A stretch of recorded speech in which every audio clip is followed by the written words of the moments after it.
Right now, one of the most searched dog behaviors on the internet is happening in living rooms everywhere. A dog walks up, says nothing, and rests one paw on your leg. And if you've ever looked that up afterward, you've probably run into 6 or 7 different explanations, all of them confident, all of them a little different, and, as we're about to show you, almost none of them checked against a single actual study. Here's what I mean. You'll read that it's a scent mark, claiming you as territory. You'll read that it's your dog checking whether you're still breathing while you sleep. You'll read that it's a leftover reflex from nursing as a newborn. Some of that sounds almost too good not to believe, so we went and looked for the papers behind it. In the next 20-some minutes, I'm going to walk you through exactly what survived that check and what didn't, including the one honest, slightly less romantic explanation that actually has data behind it, and the one version of this exact same gesture that isn't affection at all and that you should never wave off as cute. This is PetMindLabs. Let's stop guessing and start seeing. Let's be honest about how this usually goes. A behavior like dog puts paw on person gets attention, so it gets explained a lot. And most of those explanations share a pattern. They sound emotionally satisfying, they get repeated video after video, and none of them ever cite a scientist, a sample size, or a journal. That's not automatically wrong, but it's also not automatically right. It's just unchecked. So here's what we actually did. We took the most common explanations circulating for this one specific gesture, a paw placed deliberately on a person, and we tried to verify each one against real, published research. Not studies show. Actual papers, actual authors, actual sample sizes. Some claims survived that process. Most didn't. And the ones that survived turned out to be more interesting than the myths, because they connect to something bigger, how your dog's brain actually learns to talk to you at all. Before we start knocking down the popular explanations one at a time, I want to set the actual finish line for this video, because it's not, which story is cutest? It's this. Your dog's paw is capable of carrying at least 2 completely different messages, and they can look almost identical from across the room.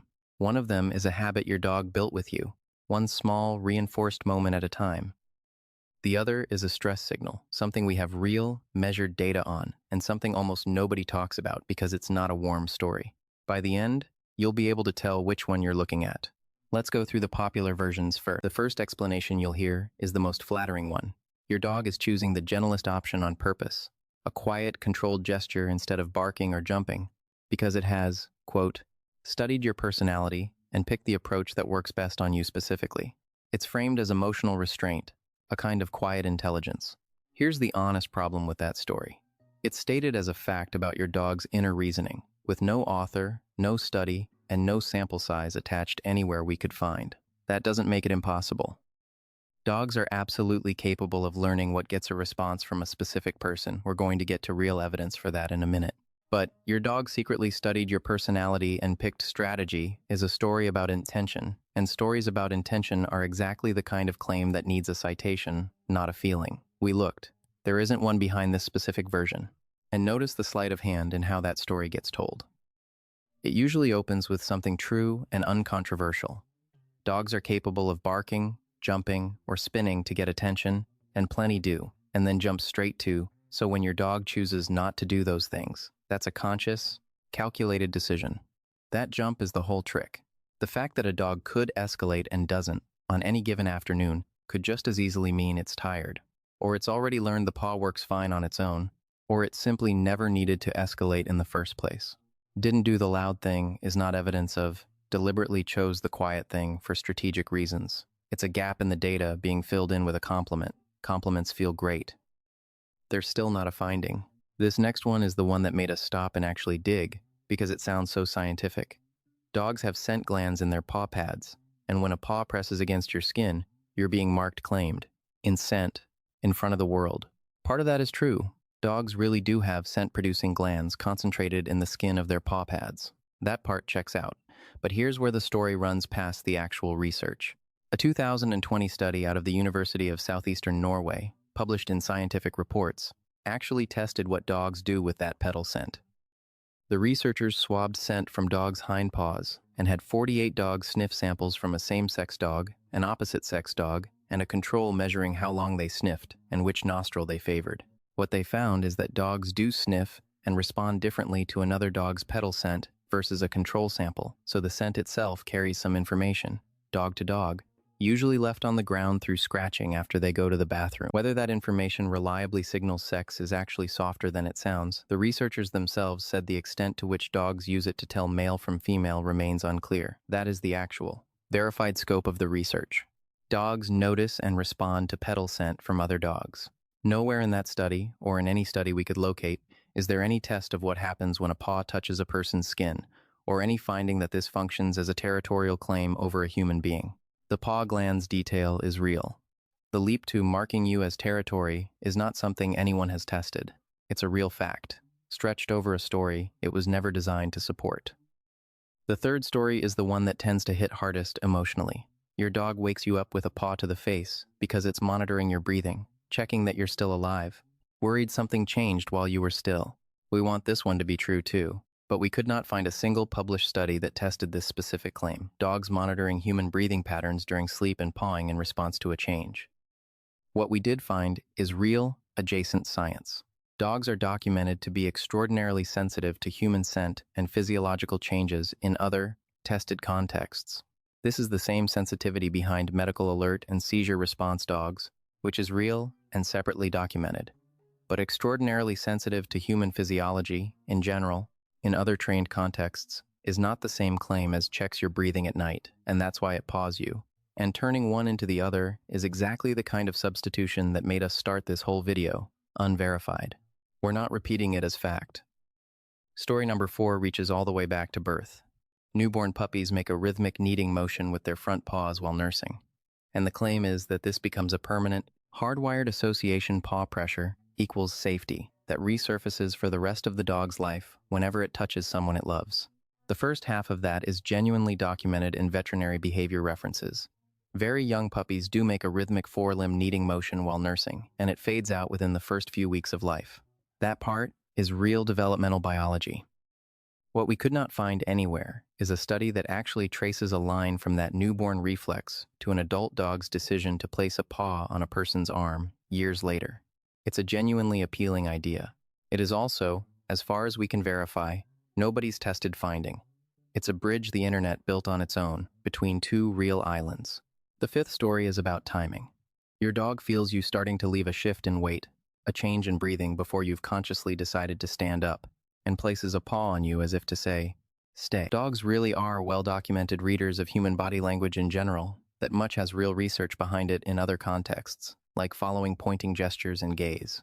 But the specific claim here that dogs detect pre-movement cues, like a shift in weight or breathing before a person consciously moves, and respond with a paw specifically to prevent departure, isn't something we could find tested anywhere.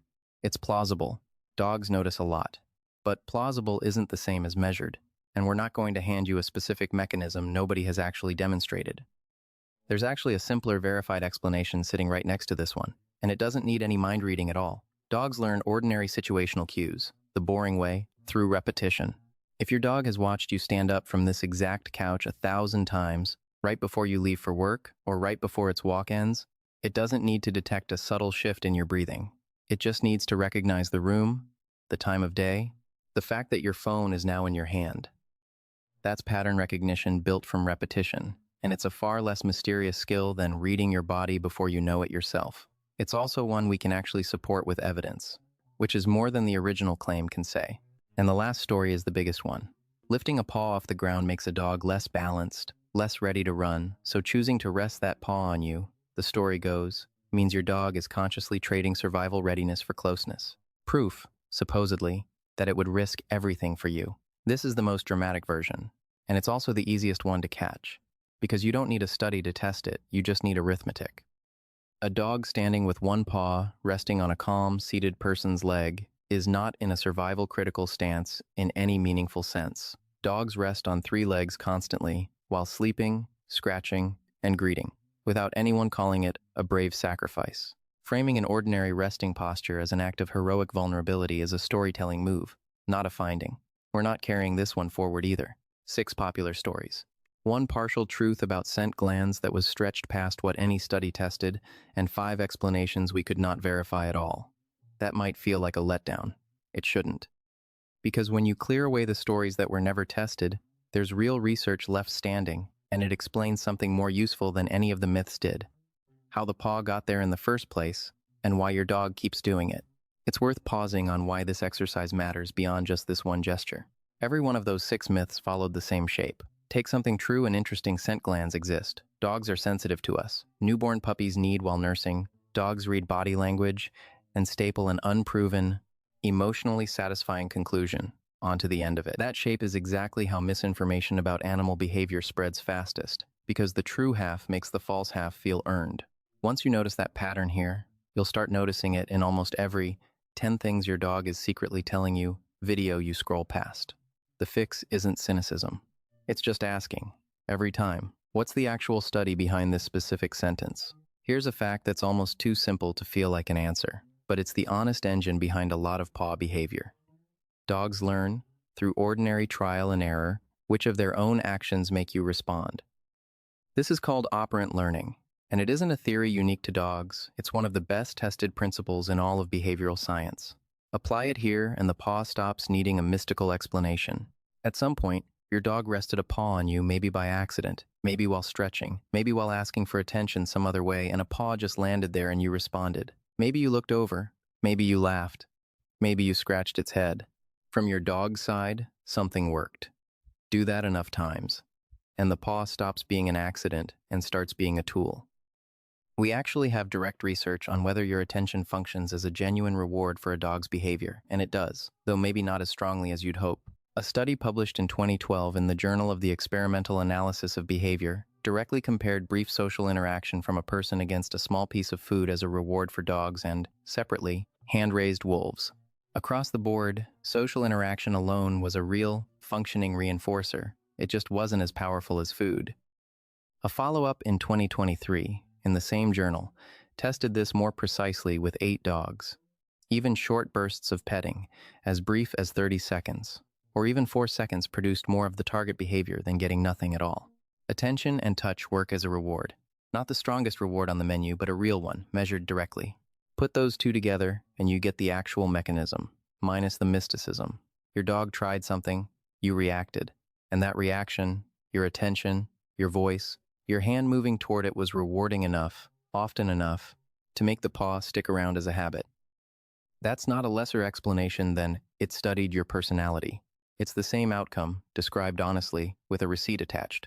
And this is exactly why the same gesture can look completely different from one dog to the next, and even from one week to the next in the same dog.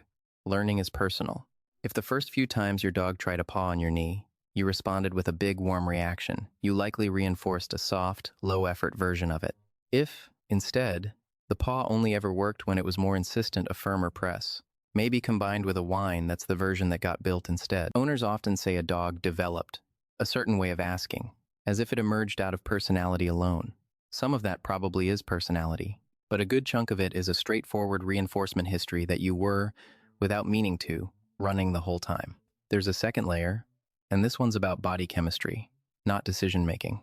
A 2011 study published in the journal Anthrozoös had dog owners interact with their own dogs for a few minutes, talking, petting, making contact, and measured hormone levels before and after. Within about 3 minutes, oxytocin, often described as a bonding hormone, was measurably higher in the dogs. The result reached statistical significance. So when your dog leans a paw into you and you respond by touching it back, there's a real, measurable, physiological event running underneath the moment, on top of whatever your dog has learned works on you specifically. The habit and the chemistry aren't competing explanations. They're stacked. The paw got there because it worked, historically, as a way to start contact. And the contact itself, once it starts, is doing something real in your dog's body. It's worth being precise about what that 2011 study actually measured, because oxytocin went up, gets repeated constantly online, with far more certainty than the original data supports. This was a small, exploratory study, the kind of first look that opens a door rather than closing a case. It measured a real, statistically significant rise in oxytocin in the dogs after a short period of calm interaction with their own owner. It did not claim to have found the exact chemical reason paw touching evolved, and it didn't test paw contact specifically, as opposed to petting in general. We're citing it for exactly what it shows: that calm physical contact with a bonded owner is linked to a measurable hormonal change in dogs, and nothing beyond that. That's a smaller claim than you'll see attached to this study elsewhere. It's also the one that's actually true to the data. There's one more piece worth knowing, because it shows dogs really are capable of deliberate, attention-directing communication, just not through the exact channel most people assume. Back in 2000, a landmark study in the journal Animal Cognition tested what's called showing behavior. Researchers hid food or a toy somewhere a dog couldn't reach, then watched what the dog did. Dogs didn't just paw at the container helplessly. They looked at the object, then looked at a person, then back at the object again, deliberately alternating their gaze to direct a human's attention toward the thing they wanted. That gaze alternation pattern is treated in the research as genuine, intentional communication.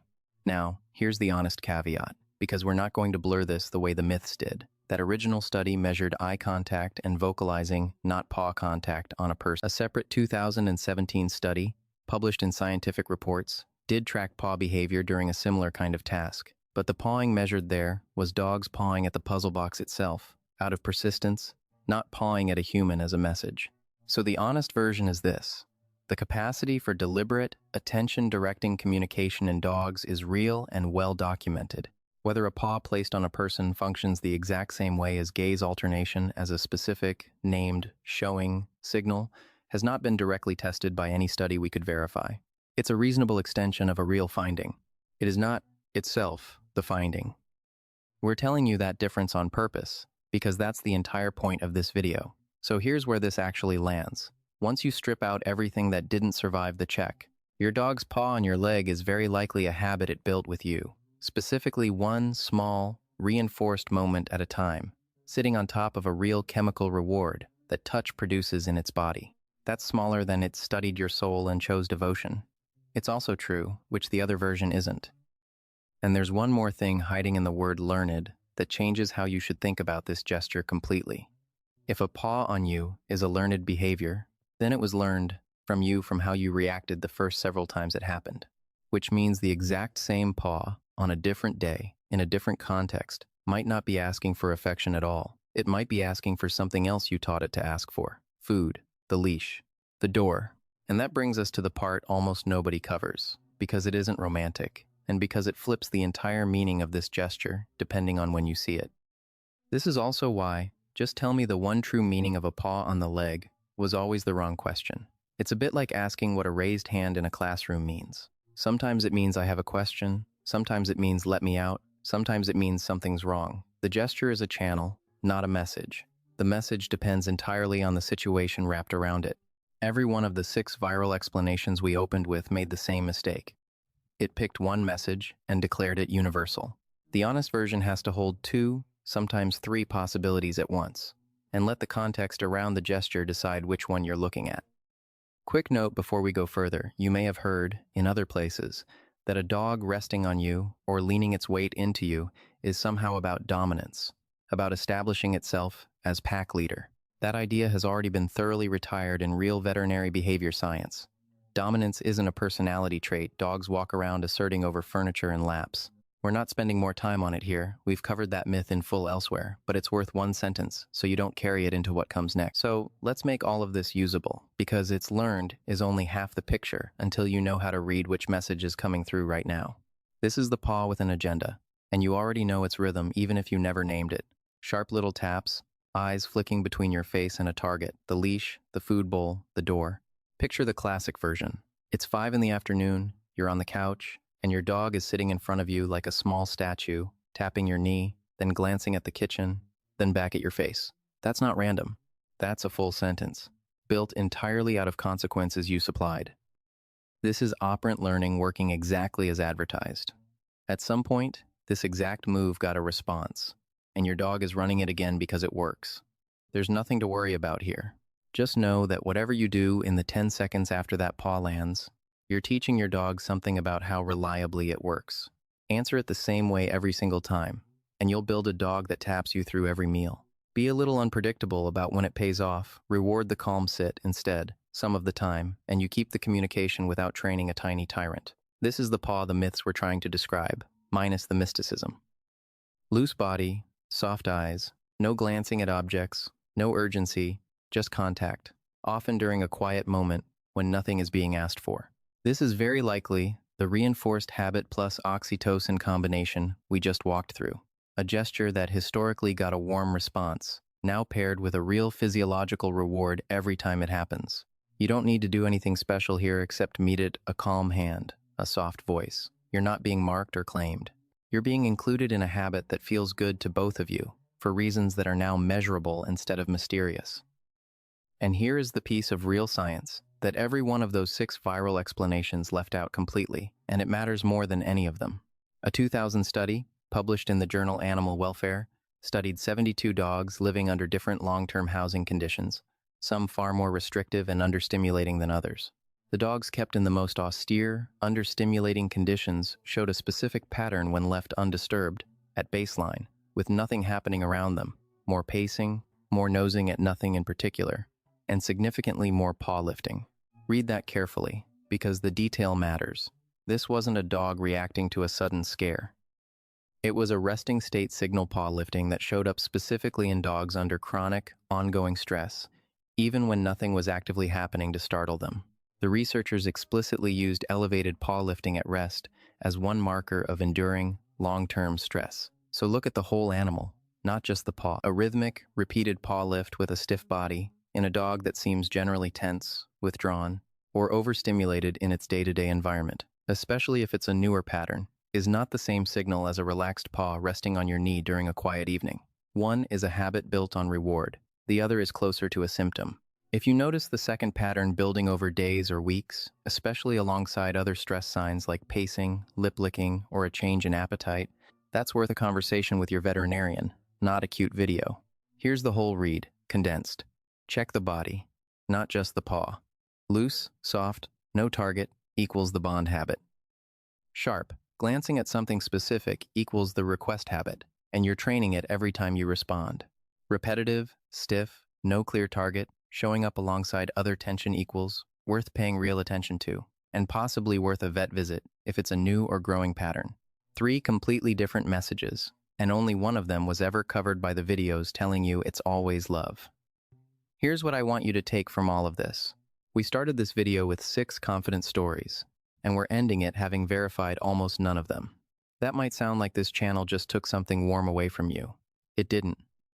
It replaced a story that couldn't be checked with one that can, a dog that learned, through hundreds of small moments with you specifically, that this one small gesture gets your attention, wrapped around a real chemical response that happens in its body when you meet it. That's not a lesser kind of love. It's a kind you can actually verify, and one you now know how to tell apart from a dog quietly asking for help. So the next time a paw lands on your leg, you don't have to reach for scent glands or ancient nursing memories to explain it. You can just watch. Is the body loose or stiff? Is it looking at you or at the door? Has this been happening for years, or did it start showing up this week alongside other changes? That's the whole skill, and it's more respectful of your dog than any myth was, because it's actually paying attention to the individual animal in front of you instead of a story that fits every dog the same way. There's something almost freeing about trading a myth for a mechanism. You don't have to defend the story anymore. You don't have to wonder if you're reading too much into it or not enough. You just have 3 clear categories, each one backed by something you can actually point to, and a dog in front of you who's been quietly running the most reliable communication system it has access to this entire time. One small, reinforced gesture, aimed at the one person who keeps answering it. If this changed how you look at that paw on your leg, tell me in the comments which one your dog usually gives you: the request tap, the quiet lean, or something that made you pause. There's no wrong answer, and I read every one. If you want more of this real claims, checked against real research, kept when they hold up and cut when they don't, subscribe to PetMindLabs, because that's genuinely the whole model here. We don't publish a story just because it's popular. Next time, we're staying on this same part of your dog's body language, looking at something most owners have felt but never had explained. I'm glad you're here. This is PetMindLabs. Stop guessing. Start seeing.